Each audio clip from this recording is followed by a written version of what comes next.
on my mind all the time. I wanna tell you but I'm super shy, super shy. Assalamualaikum warahmatullahi wabarakatuh. Perkenalkan, kami dari kelompok 2 yang beranggotakan 5 orang. Namun sebelum itu izinkan saya memperkenalkan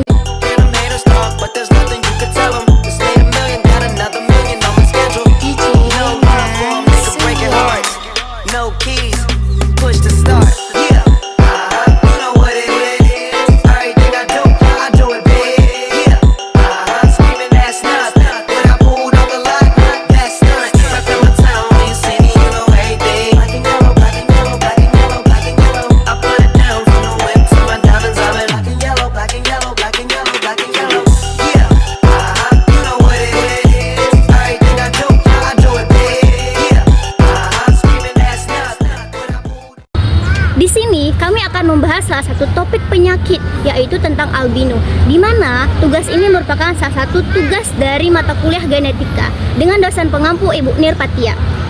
Dalam keseharian kita pasti mengenal yang namanya jenis-jenis penyakit. Salah satu jenis penyakit yang ada pada manusia yaitu adalah albino. Nah, penyakit albino ini sering kita sebut dengan kata albinisme, di mana albino ini merupakan salah satu jenis penyakit genetik yang disebabkan oleh seseorang itu kurangnya produksi melanin yang ada pada tubuhnya. Melanin ini dia itu merupakan salah satu pigmen yang mengandung, dia itu akan memberikan warna berupa warna pada kulit kita, rambut, dan juga mata. Apabila seseorang kurangnya produksi melanin pada tubuhnya, maka seseorang ini tadi akan terlihat pucat pada tubuhnya. Kemudian, penyakit albino ini sering terjadi pada hewan dan juga pada manusia. Namun, yang paling sering menonjol adalah sering kita lihat itu pada manusia. Ada beberapa gejala penyakit albino.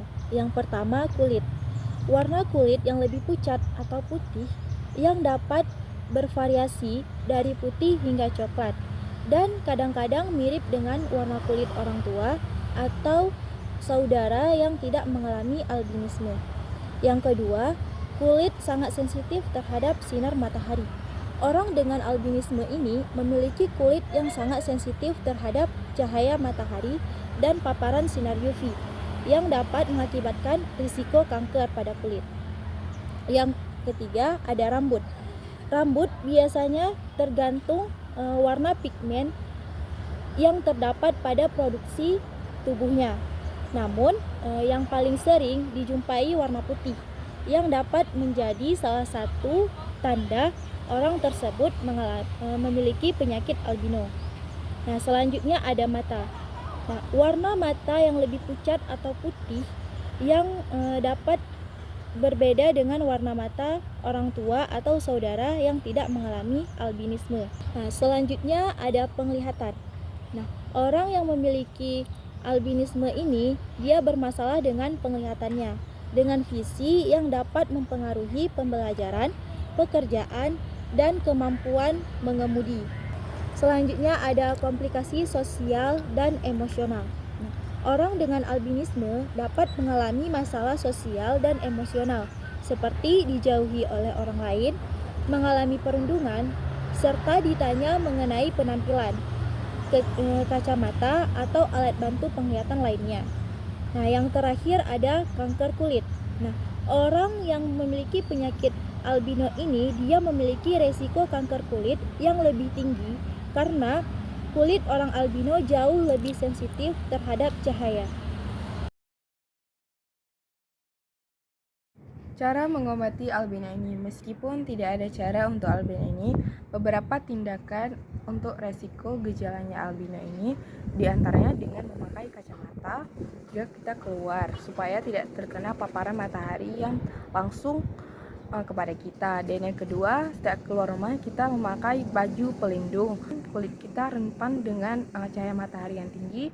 Disitulah kita memakai pakaian yang bisa melindungi kulit kita biar enggak munculnya kemerahan.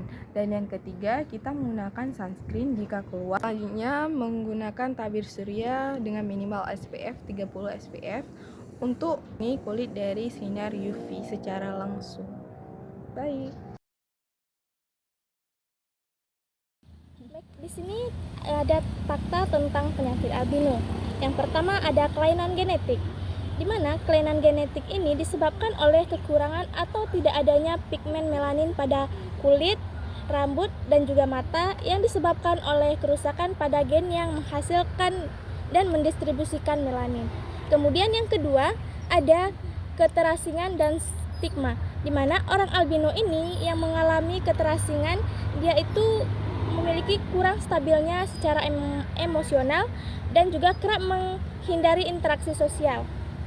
Nah, mereka juga sulit untuk mencari teman, kemudian pasangan, sekolah, dan juga pekerjaan karena kondisi fisik mereka.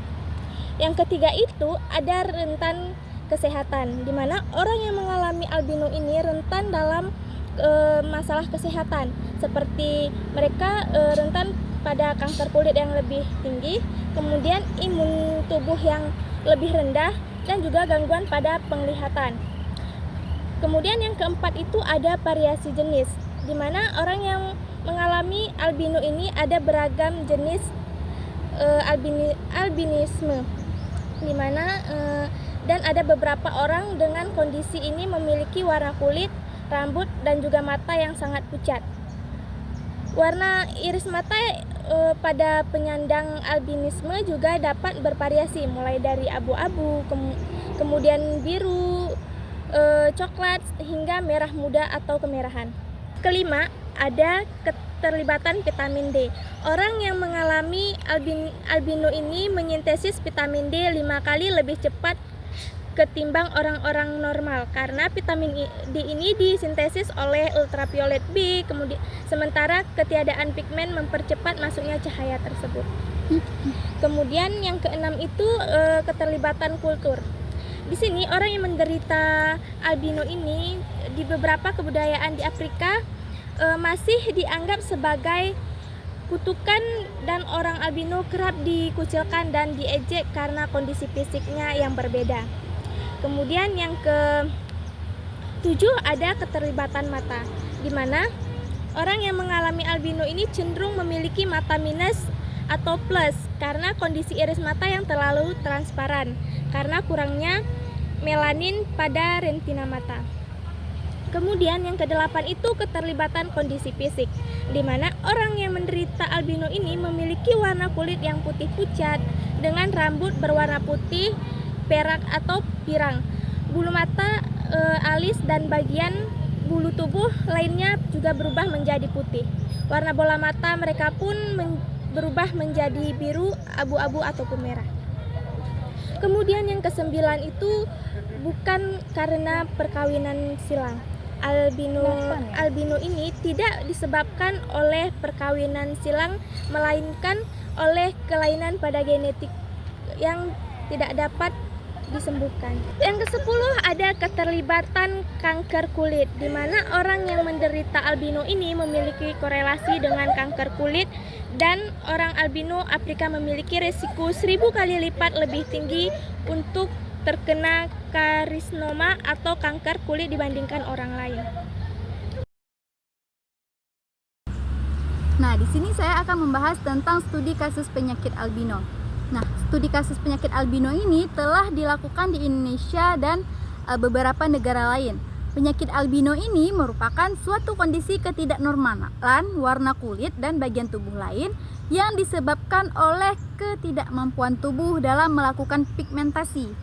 Penderita albino ini dia memiliki warna kulit dan rambut yang putih atau tidak berpigmen, serta mata yang lebih peka terhadap sinar matahari dan memiliki kekuatan jaringan saraf mata yang kurang dibandingkan dengan orang-orang normal. Di Indonesia, penelitian telah dilakukan untuk memahami lebih lanjut tentang penyakit ini. Misalnya, sebuah penelitian yang diterbitkan dalam biologi untuk SMA atau MA kelas 3 oleh Pratiwi pada tahun 2017 yang menjelaskan bahwa penyakit albino di Indonesia ini dipengaruhi oleh gen resesif yang biasa disimbolkan dengan huruf A kecil sebagai gen pengkode albino dan huruf A besar sebagai gen normal. Gen albino ini dia tertaut pada kromosom tubuh, sehingga ketika gen orang tua ini termasuk penderita albino, maka dapat dipastikan keturunannya juga bersifat albino. Namun, terdapat pula orang tua yang fenotipnya itu normal, tetapi menurunkan sifat albino kepada keturunannya. Hal ini dikarenakan orang tua tersebut memiliki genotip heterozigot yang bersifat sebagai pembawa atau carrier. Jika seseorang memiliki genotip AA kecil, itu disebut dengan albino. Sedangkan genotipnya A besar A kecil itu normal, disebut dengan normal. Tetapi sebagai pembawa sifat albino, maka fenotipnya itu akan muncul ketika menikah dengan penderita albino atau dengan sesama pembawa sifat albino. Penelitian lain yang dilakukan di Indonesia tentang kasus albino ini seperti yang diterbitkan dalam buku abstrak XN-SMIAP tahun 2019 oleh Diki Afrizal, itu memfokuskan pada perilaku dan habitat dari kukang Sumatera yang albino yang dilindungi.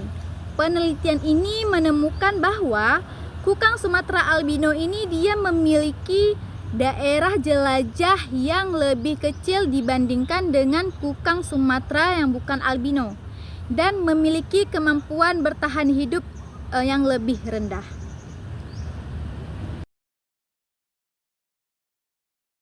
Di luar negeri banyak terjadi kasusnya tentang penyakit albino ini, di mana ada beberapa penelitian yang dilakukan oleh Hardanti 2016, di mana beliau ini melakukan salah satu penelitian yang berjudul tentang isolasi dan karakteristik bakteriofag, di mana dia ini lebih memfokuskan penelitiannya pada isolasi dan juga karakteristik bakteriofag spesifik, di mana nanti dia akan menggunakan kontrol pada bakteri patogennya sehingga akan menyebabkan Fortbem-diasis seperti Salmonella sp. Nah, penelitian ini nantinya akan menemukan bahwa bakteriofag tadi yang sudah diteliti ini tadi memiliki karakteristik berupa kepala itu berbentuk simetri, kubik dengan ekor pendek, dan juga dapat memberikan pengaruh hambatan pertumbuhan pada sel yang berbeda. Kemudian ada beberapa kasus yang lain lagi, yaitu pada penyakit albino ini dia itu menjadi isu kesehatan yang signifikan, terutama dalam konteks keamanan pangan dan juga kesehatan masyarakat.